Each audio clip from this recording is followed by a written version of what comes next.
சீதா பார்த்துட்டீங்கன்னா, சத்யா காணோம்னு சொல்லிட்டு ரொம்பவே பதறி போயிடுறாங்க. இதனால பார்த்தீங்கன்னா, அவங்க ஃப்ரெண்டுக்கெல்லாம் கால் பண்ணி, எங்க யார்கிட்ட எல்லார்கிட்டயுமே விசாரிக்கிறாங்க. ஆனா, யார் கேட்டாலுமே வந்து தெரிறதே இல்ல. இதனால பார்த்தீங்கன்னா, சீதா வந்து ரொம்ப கஷ்டப்பட்டு வழி இல்லாத பார்த்தீங்கன்னா, முத்துக்கு கால் பண்ணி சொல்ல, "நான் தேடி பார்க்குறேன்" அப்படின்னு சொல்லிட்டு சத்யாவ அங்கங்க தேடி பார்க்குறாங்க.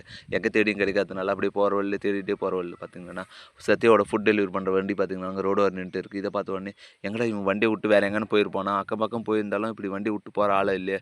இது கண்டிப்பா சிட்டியோட வேல தான். ஏற்கனவே வந்து நான் ஒரு முறை சிட்டியோட ஆளுகள அங்க அவங்க ரூம்ல கொண்டு போய் பார்க்குறம்போது, அங்க சத்யாவ கூட்டு வச்சு மிரட்டிட்டு இருந்தான். அதனால அவன் தான் பண்ணியிருப்பான் அப்படின்னு சொல்லிட்டு, வாடா பார்க்கலாம் எனக்கு அவன் இடம் தெரியும்னு சொல்லிட்டு பார்த்தீங்கன்னா, சிட்டியோட இடத்துக்கு பார்த்தீங்கன்னா, முத்து போறாரு. அந்த டைம்ல தான் பார்த்தீங்கன்னா, சத்யாவ புடிச்சு வச்சுட்டு சிட்டி இருந்துட்டு, "நான் உனக்கு போதை ஊசி போட போறேன். இதனால பார்த்தீங்கன்னா, நீ போதையில அப்படி இப்படி தள்ளாட போலீஸ் கேஸ் கீஸ் மாட்டுனேன்னா, உன் லைஃபே ஸ்பாயில் ஆயிரும். அதுக்கப்புறம் நீ வேற வழி இல்ல. என்கிட்ட தான் வந்து சேர்ந்தாகணும்." அப்படின்ற மாரி சொல்லிட்டு பார்த்தீங்கன்னா, போதை ஊசி போடுறதுக்காக எல்லாத்தையும் ரெடி பண்ணிட்டு இருக்க டைம்ல தான் முத்து பார்த்தீங்கன்னா, கரெக்ட்டா உள்ள போயிடுறாரு. உள்ள போனவர் பார்த்தீங்கன்னா, சும்மா இல்லாம "ஏன்டா இது வேணான்னு சொல்லி ஒதுங்குற பையன பார்த்து புடிச்சிட்டு வந்து கடத்தி வந்து இப்படியெல்லாம் பண்றீங்களா?" அப்படின்னு சொல்லிட்டு பார்த்தீங்கன்னா, சிட்டி அவங்க ஆளுங்க எல்லாருமே வந்து அடிச்சு போட்டு பார்த்தீங்கன்னா, "உன்னை இப்படியே விட்டா வேலைக்கு ஆகாதுடா வாடா" அப்படின்னு சொல்லிட்டு பார்த்தீங்கன்னா, இழுத்துட்டு போய் போலீஸ் ஸ்டேஷன்ல ஒப்படைச்சிடுறாங்க. இதனால பார்த்தீங்கன்னா, சிட்டியுமே வந்து முத்து மேல செம கோவத்துல இருக்காங்க.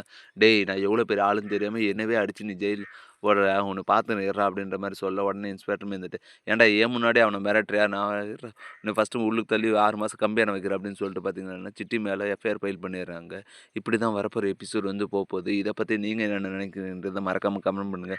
மேலும் இது போன்ற அப்டேட்ஸ் தெரிந்து கொள்ள மறக்காம நம்ம சேனல சப்ஸ்கிரைப் பண்ணிருங்க. கூடவே பெல் பட்டனையும் அழுத்துங்க. அப்பதான் நான் போடுற ஒவ்வொரு வீடியோவும் உங்களுக்கு நோட்டிஃபிகேஷன் வரும். Thank you.